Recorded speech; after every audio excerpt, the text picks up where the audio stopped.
Fahren im Regen und somit herzlich willkommen zu meinem ersten richtigen Video in der Reihe TSW, also Let's Play TSW, weil vorher haben wir ja nicht wirklich spielen können. Das Intro, da haben wir die Loks nicht wirklich, also bei dem Tutorial hat man die Loks ja nicht wirklich bedienen können.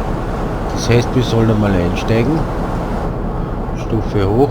Und jetzt können wir auch alles bedienen, was wir wollen, was wir allerdings nicht machen. Ich gehe mit dem Sitz einmal runter, ich sitze lieber weiter unten. Oder nehmen wir die Mitten. Ja, nehmen wir die Mitte von der Sitzhöhe. So ein bisschen hingehen, dass wir uns hinsetzen können. Ja, und jetzt können wir eigentlich schon losdieseln.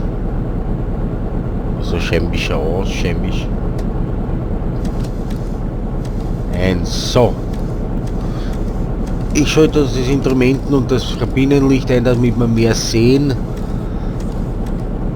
Und wir lösen die Bremsen Richtungswender nach vorn.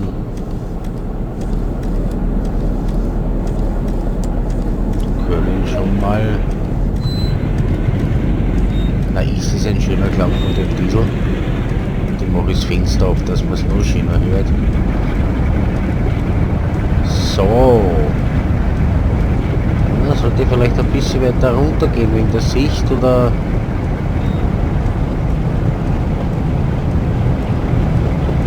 Was meint ihr? Oder passt es so?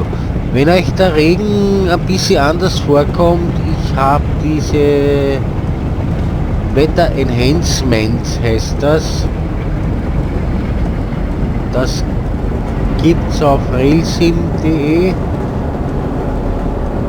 Ich verlinke euch das natürlich, das ist einfach nur, du gehst einfach her, eine Datei, die kopierst einfach rein in die DLC-Listen. Das wird aber beschrieben, also das ist eigentlich relativ einfach. Und da sieht man dann auch, das soll die Wettergeräusche verschönern und auch die Regentropfen sollen besser, also es soll sich besser anhören und die Tropfen, das soll besser ausschauen. Bisschen passt. So, jetzt haben wir mal auf die 15, wo wir eigentlich erst in ein paar Jahren sein müssen, aber im Großen und Ganzen schaut es ja mit den englischen Maßeinheiten dadurch immer noch schwer. Ich sehe, jetzt bin ich da wieder ein bisschen drüber über die 15, da dürfte es leicht bergab gehen. Und die direkte bringt man nicht wirklich was, weil der Zug ausschiebt. Das sehe ich, also wenn ich da nur mit der Lokbremse bremse, ist das ein bisschen schwach. Ich habe das rote Dings da, diese Bremsmarkierung ausblendet, weil wenn das einfach stört. Da die Punkte, oder hätte es lieber die Punkte gehabt. Ich meine, ich kann nicht gern die Punkte wieder einblenden, das ist nicht das Problem. So, schauen wir mal, was da Bremsen wenn wir jetzt anlegen. Ja, das schaut gut aus. Er hat an und für sich sehr gute Bremsen, der Zug. Ihr seht, da bald ein bisschen zu früh die Bremsen angelegt. Schauen wir sich das von außen an, das ist unser Zug. Es regnet leicht. Manche Einstellungen weniger, in manche mehr. So ist es. Komisch, aber so ist es. Schaut natürlich ein bisschen blöd aus, wenn ich das Kabinenlicht innen eingeschalten habe. Also schalten wir es aus. Auch nicht jeder sehen, wie er ausschaut, oder? Und wie schaue ich denn überhaupt aus bei den Spielen? Schaut man mal, wie schaue ich aus? Aha, sieht man nicht wirklich. Gut, gehen wir wieder rein. Da ist ein Gegenzug, also ein Regionalzug. Hast du das Regionalzug bei den Engländern? weiß ich nicht. Fragt mich was Leichteres. Jetzt dürfen wir, glaube ich, mit 15 rausfahren. Ja. Und dann Türen verriegeln. Das geht halt wieder nur mit der Tab-Taste bei dem Spiel. Also bei dem, mit diesen Lokomotiven, bei dem kann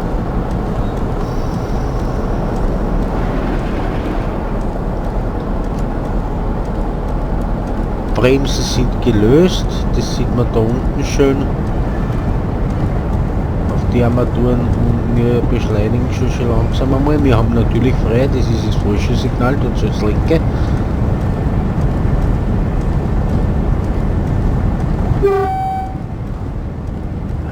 Jedes Mal.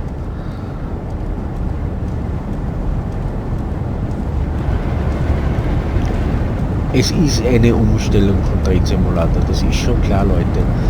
Ich muss dazu sagen, ich habe die 45er, ich glaube das ist die 45er, bin mir jetzt nicht sicher, im DS nur in diesem E-Lab dabei gehabt, und da ist sie nicht besonders gut. Muss man aber auch bedenken, dass die anderen, die was dabei sind, also die 143er oder was, und das andere Zeug auch nicht wirklich gut ist im E-Lab.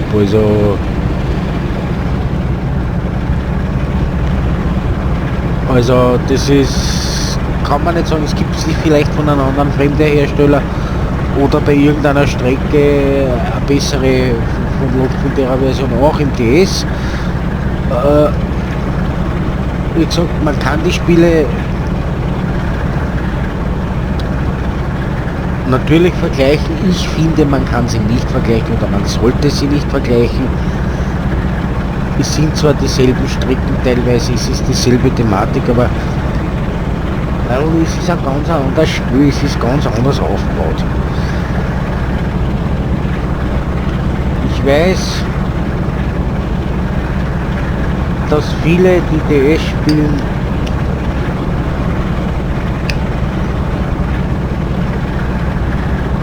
den DSW verteufeln, tue ich nicht. Ich finde ihn nicht schlecht. Das Problem, was der DSW hat, ist nicht einmal, dass die DG keine Fremdhersteller oder was zulässt, sondern er ist am Anfang. Der DS war am Anfang auch scheiße. Entschuldigung den Ausdruck, aber es ist doch wahr. Nehmt so Strecken aus dem 2012er Jahr, die kannst heute nicht mehr fahren, oder aus dem 2010er Jahr. Und so ist halt leider auch mit dem DSW. Es ist, er wird besser. Er wird von Tag zu Tag besser. Ich meine, sie haben einiges dazu genommen schon. Das ist, sie haben da wirklich etliches gemacht, und sie haben eine Umstrukturierung gehabt, 2019 glaube ich im DSW, hat es eine leichte Umstrukturierung gegeben. Dann bis bei 2020, da haben sie jetzt diese Fahrpläne und das Ganze, also nicht nur die Fahrpläne hat es vorher auch schon gegeben, also diese Reisen eingeführt, zwar nicht bei allen Strecken, bei den ganz alten eh nicht, also, aber sie haben es doch. Sie machen was. Ich meine, dass TTG Drittanbieter beim neuen Spiel nicht drin haben will, oder er müsste es vielleicht irgendwie beschränken. Es gibt einfach zu viel Drittanbieter für DS. Also das ist ein Wahnsinn, was da Drittanbieter für DS gibt. Und das geht sich knapp aus. Da sind wir natürlich, da sind wir ein bisschen drüber. Ja, mein Gott. Und das ist, glaube ich, das Hauptproblem, dass da einfach zu viel mitschneiden.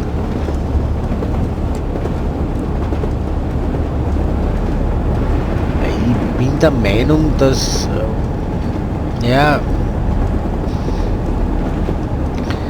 die DG kann halt die deutschen Sachen nicht so gut. Das liegt aber auch daran, dass sie mit Deutschland und dass das Engländer sind. Ne? Ich meine, klar, wenn ich jetzt in einem fremden Land was für ein anderes Land entwickle, Ja, man könnte sich mit der Thematik auseinandersetzen, aber da braucht man halt auch ansässige Leute und so. Es ist, es ist schwierig.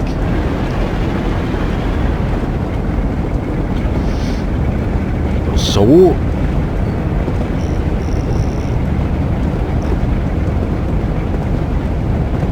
sie haben halt eins gemacht, sie haben den TSW auf die Konsolen gebracht. Das ist schon mal ein Riesenvorteil, weil wenn sie den nicht auf die Konsolen gebracht hätten, weiß ich nicht, ob es ihm nicht so ergangen wäre wie den Flight Sim World, weil das ist ja auch angestürzt. Das haben sie wieder, also zumindest auf Steam vom Markt genommen, ich glaube, das gibt es gar nicht mehr, das Flight Sim World.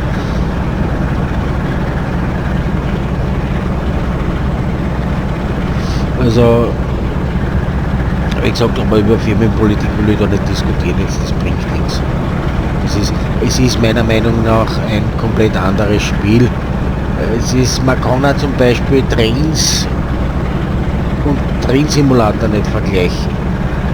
Das geht ja auch nicht. Also nicht wirklich. Meiner Meinung nach.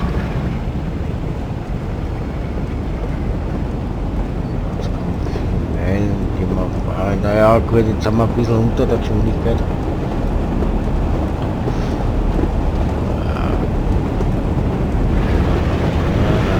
Nein, müssen wir 45 sein. Das heißt, wir können da doch schon den eigentlich auch vorrennen lassen, wenn ich da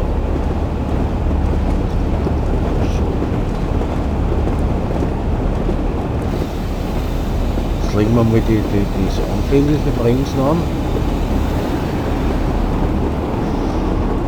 Schauen wir mal runterkommen auf die 45, was wir müssen. Weil wir müssen nicht auf den Ravenshoek stehen bleiben. Ravenshoek, sorry. Sorry Leute, das war jetzt ein bisschen falsch ausgesprochen.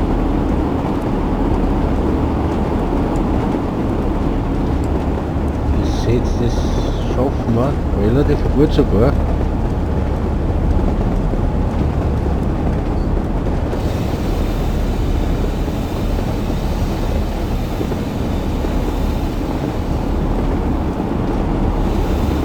bisschen mehr.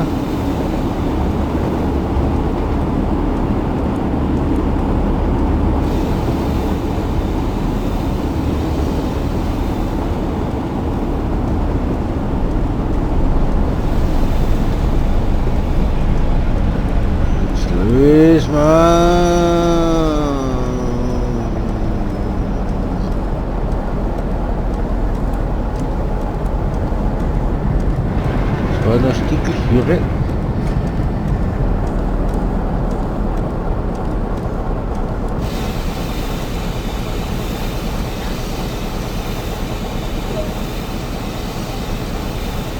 Dass wir ja drin sind. Schauen wir mal.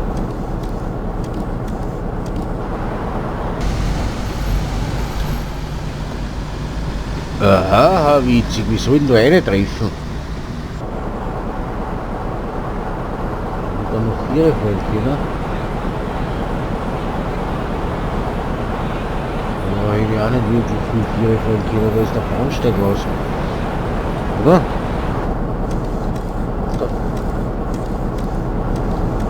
Da geht es aber noch erhöht weiter. Also gut, da müssten wir jetzt Ortskenntnisse haben.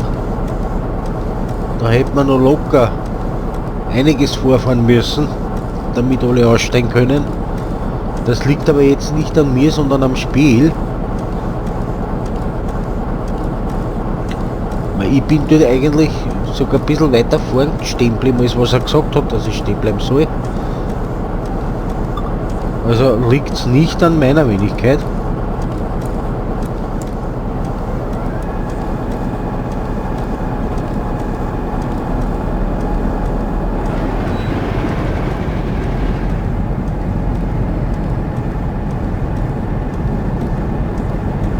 Bremsen sind gelöst. Das passt dann und für sich alles.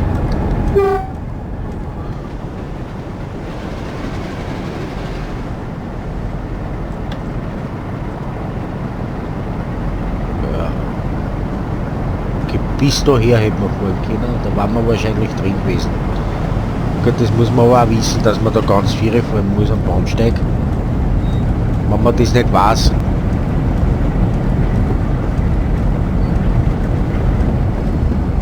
Super. Was ist da jetzt? Was ist da jetzt wieder? Ist doch schon 1822, oder? Okay, dann rollen wir weiter, aber ich bin zu früh weggefahren. Ich habe das nicht gelesen, Leute. Aber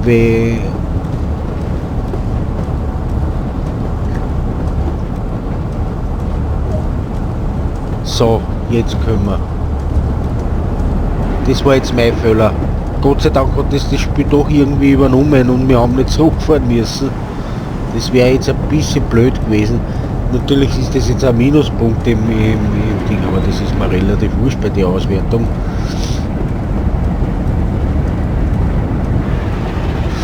Aber sowas kann eigentlich auch nur mir passieren, oder? Sollte man mit dem Sitz ein bisschen runtergehen? Was meinen Sie?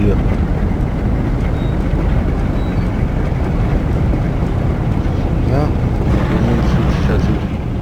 schaut's leider den Sitz ganz runter.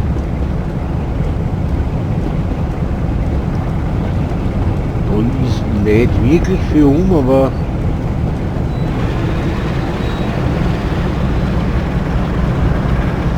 so, jetzt geben wir mal Stoff, damit wir da mal weiterkommen.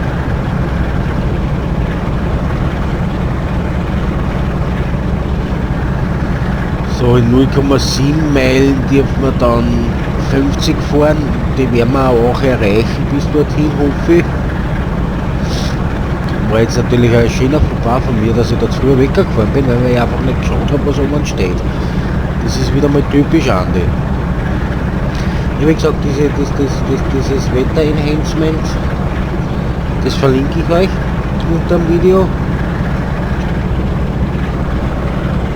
Ich kann euch dann auch irgendwann einmal zeigen in einem kurzen Video, wie man das macht. Jetzt haben wir gelb, obwohl der Boden grün ist. Okay, ja, ist eh frei. So, jetzt brauchen wir dann aber eigentlich eh nicht mehr so viel Software. Das ist dann eh gleich durch. Schluck Kaffee, damit ich wieder schön will, weil der ist sicher wieder kalt schon.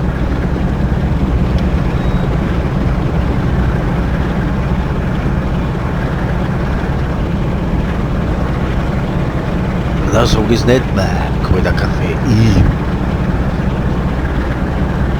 Das ist ja was Kreisliches.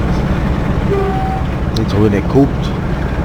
So, jetzt können wir dann zurückgehen mit der Leistung auf 65%, das muss auch reichen. Beziehungsweise kann ich da ruhig auf Fahren zurückgehen, weil ich glaube, jetzt dürfen wir dann einen 60er fahren dann. Ich glaube, da geht es dann bergab. Das sieht man leider, wenn man das, also eine Steuerung F5 kann man dieses Route entschuldigen. Wir fahren jetzt natürlich zu langsam, aber dann geben wir ein bisschen Gas und schauen, dass wir auf die 60 kommen. Man kann dann mit das entweder probiert es das aus oder es steht eher in der Beschreibung, beziehungsweise wenn es die Tastaturbelegungen ändert oder zu den Tastaturbelegungen hingeht, da seht ihr auch, wie das belegt ist. Also mit Steuerung und den normalen Nummerntasten, nicht am Numpad, sondern den normalen. Da kann man dann eben einige Sachen machen. Also ich kann da zum Beispiel da oben das umstellen, dann habe ich gar nichts mehr im Hut. Also vorn, nur das ist ein bisschen schwer, wenn ich stehen bleibe, da merke ich das nicht. Ich habe lieber das Punktel da vorn. Das da. Man kann die mit Steuerung und 2 kann ich da noch irgendwas dazugeben. Also jetzt aber nicht los im Moment. So, und jetzt gehen wir zurück mit der Leistung auf 70. Mit Steuerung 3 kann man auch irgendwas machen. Ah ja, das sind die Signale. Steuerung 4 ist eben oben das. Nächste Signale, nächste Geschwindigkeitsbegrenzungen, gar nichts. Signale, Geschwindigkeitsbegrenzung. Ich hoffe, ich habe die Geschwindigkeitsbegrenzung jetzt auch drinnen. Das ist sicher aber eh gleich.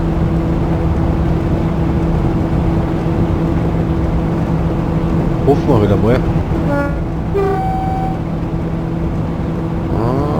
Wenn keine kommt, kann es nicht, natürlich nicht. Ah, das ist der Zwarer gewesen.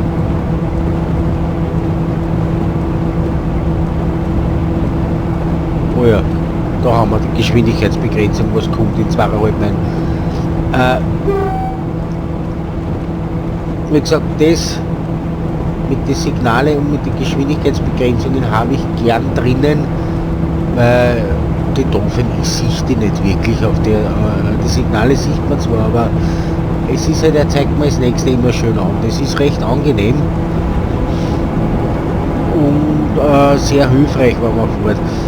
Den Haltepunkt könnte man so auch machen, nur habe ich da die Gefahr, dass ich drüber fahre, dass ich drüber rutsche, weil ich nicht immer rauf schaue. Da tue ich mir lieber den rein. Wenn euch lieber ist, dass ich mit den Omen fahre, dann fahre ich mit den Omen. Ich habe kein Problem, ich kann auch alles ausschalten, nur dann wird es lustig. Dann habt ihr sicher was zum Lachen. Ich habe schon wieder meinen Scheibenwischer im Tunnel eingeschalten. Ganz geschickt. Weil man es eh nicht wirklich sieht, aber dann machen wir Licht, dass wir was sehen. Es ist, die Lok hat ja nur einige andere Spülereien auch, aber wie gesagt, da muss man sich halt ein bisschen mehr mit TSW auseinandersetzen.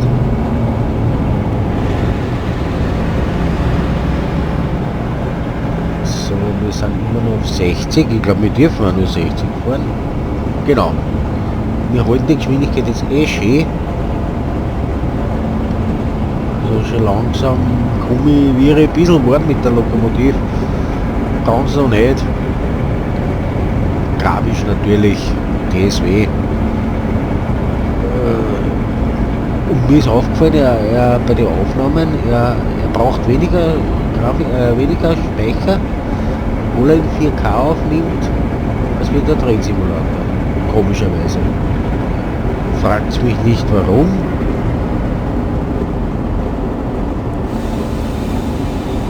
Ich weiß es nicht, jetzt sollte man dann schon langsam mal runtergehen.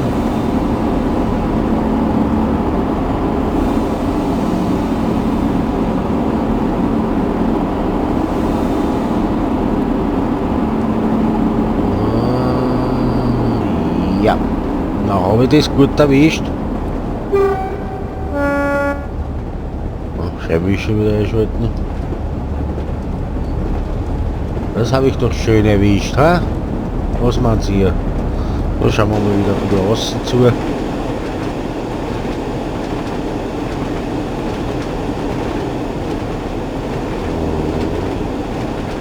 Dreier ist da, die ist ein bisschen näher. Ah, das ist die Kamera.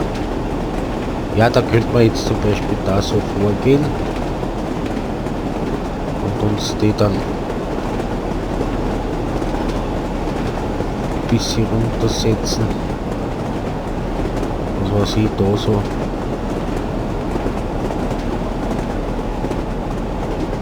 Wo bin ich jetzt?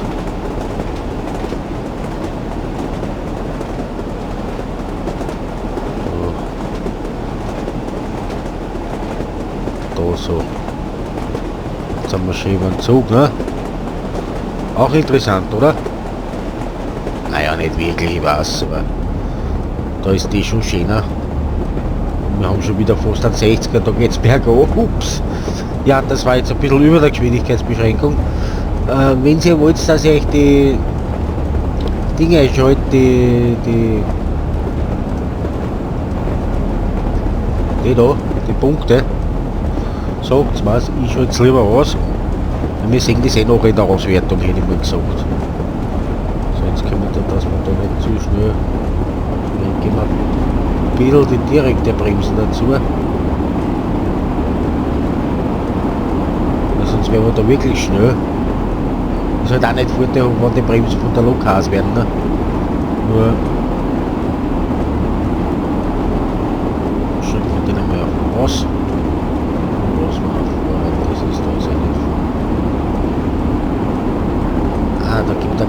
zu wenig Saft. Okay, verstehe schon.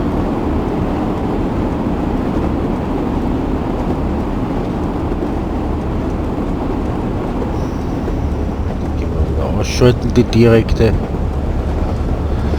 Ja Leute, eine ruhige Fahrt in England. Verrenkt. Mit einer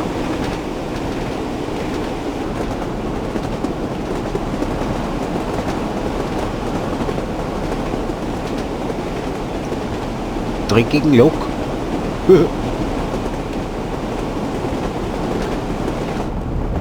Aber das passt schon so. So, jetzt haben wir mal kurz einmal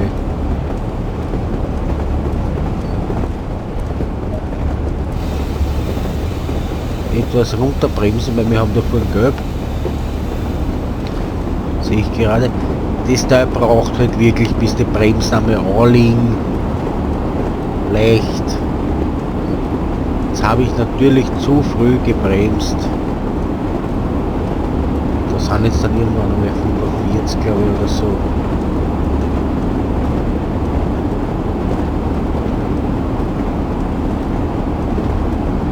Das Kind hat sich sogar ausgeht, dass man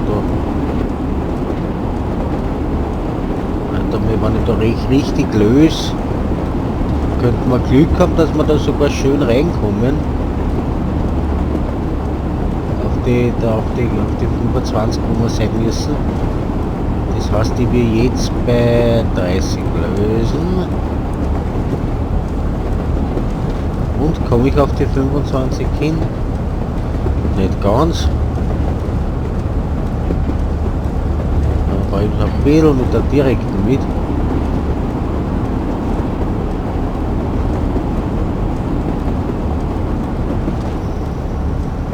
Ja, jetzt da vorne müssen wir bei der Kurve müssen wir dann die 25 haben.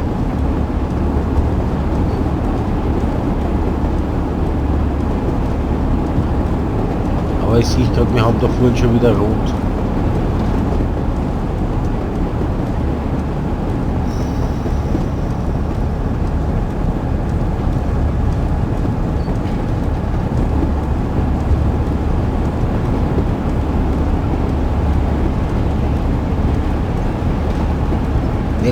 Die direkte ist angenehmer zum Hinbremsen.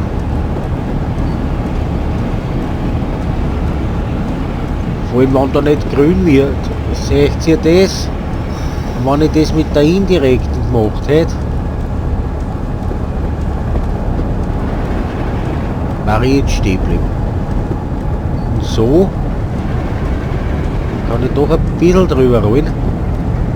Wieder auf die 20 Meilen kommen, die was wir haben dürfen dann.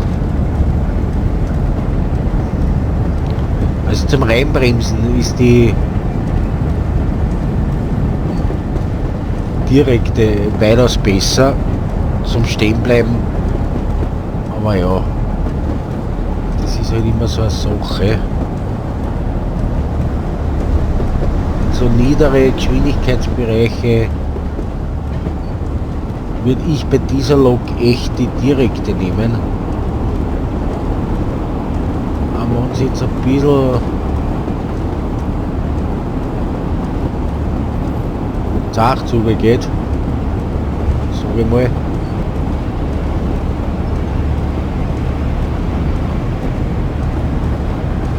dass die einfach viel schneller lösen lässt. Seht ihr, wir haben da noch Yards auf die 10 Meilen. Aber wenn ich da jetzt um 1 Meile oder was drüber bin, das ist mir relativ blumsen, weil sagen wir sie ehrlich, das ist fahrend. Ihr seht ihr doch noch gleich viel mehr Ampere, wenn wir in den niederen Bereich sind. Und jetzt ab in die Endstation, schauen wir mal, wie wir da reinkommen.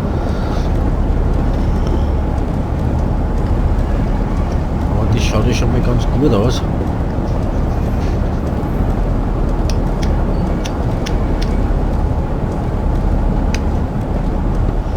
Also der holt anscheinend die 10 Meilen bei Fahrrad.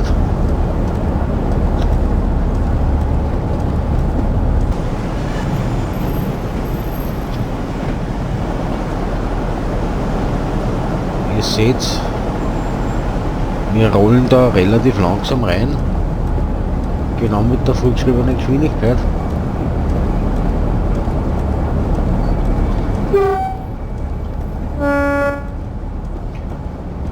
Und ich hoffe, dass wir das auch richtig einbremsen jetzt. Ich würde es jetzt so machen wie Drehsimulator bei der ÖBB-Loks halt. Also nur wäre ich halt nicht bei 20 km/h, sondern bei 10 Meilen mit der direkten Bremsen. Und die haben wir ja jetzt drauf, also so, jetzt schalten wir noch aus und ganz leicht die direkte an. Nicht zu fest. Wir wollen ja fahrgastfreundlich stehen bleiben, um das so dezent auszudrücken.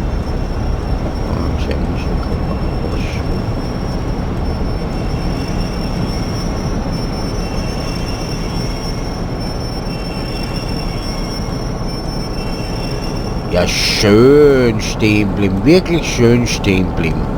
So, Türen entriegeln. Ja, Leute, schauen wir mal raus. Da. Das ist der Bahnhof Leeds. Unser heutiger Endbahnhof. Welcome to Leeds, everybody. Keine Ahnung, wie die das sagen da unten. Ist mir aber ehrlich gesagt relativ blunzend. Um es auf gut Wienerisch zu sagen. Zielvergabe erfüllt. Gute Arbeit, diese Aufgabe wäre erledigt. Noch nicht ganz, glaube ich. So, den Scheibenwischer wollte ich ausschalten.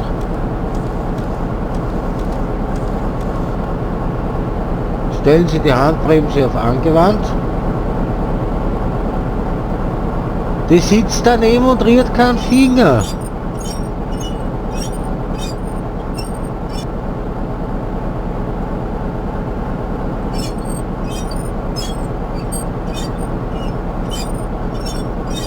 Angelegt, den braucht doch nur Kurbeln, den Madame. Warum muss ich das machen? Den Richtungswender, den Zündschlüssel auf aus.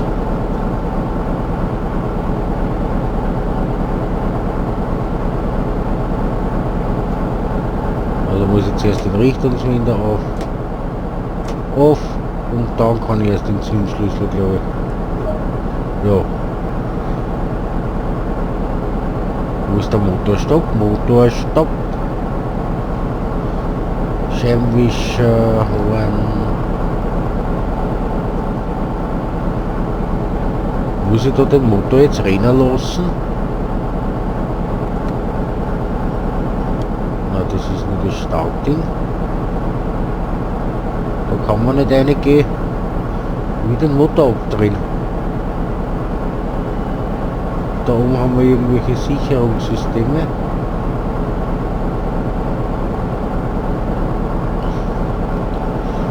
Ich will den Motor abdrehen. Das ist... Okay, die Bremse ist auf Passagierrichtung gesetzt, da kann man urviel einstellen. Was stehst du da? Ich kann den Motor nicht abdrehen.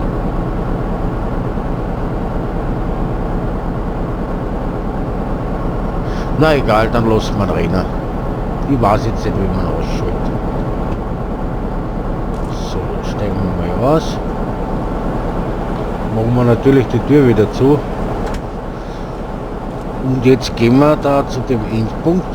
Wir gehen, wir laufen nicht. So viel Zeit muss sein, Leute. Ich will nicht rennen. Das ist... Aber das sind ja wirklich voll die 80er Jahre angezogen. Und die Joggingwesten und so. Okay, dann schauen wir uns mal die Auswertung an.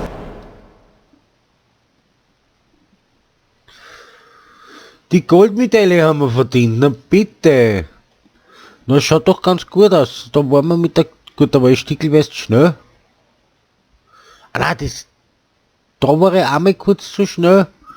Da war ich einmal kurz zu schnell und da war ich einmal kurz zu schnell und da war ich lang zu schnell. Das war das, wo er mal auf einen 60er aufgerollt ist. Ja, und da hat es natürlich, da bin ich, das war das rote Signal, glaube ich. Ja, schaut ganz gut aus, also Ich kann zwar nicht viel anfangen mit der Auswertung, aber ich denke mal, das passt schon. Das war's mit der Folge. Weiter geht's dann im nächsten Part mit der nächsten Reise. Ich glaube, das ist auch wieder so ein Personenzugsszenario. Und ich wünsche euch eine schöne Woche und alles Liebe, euer Andi.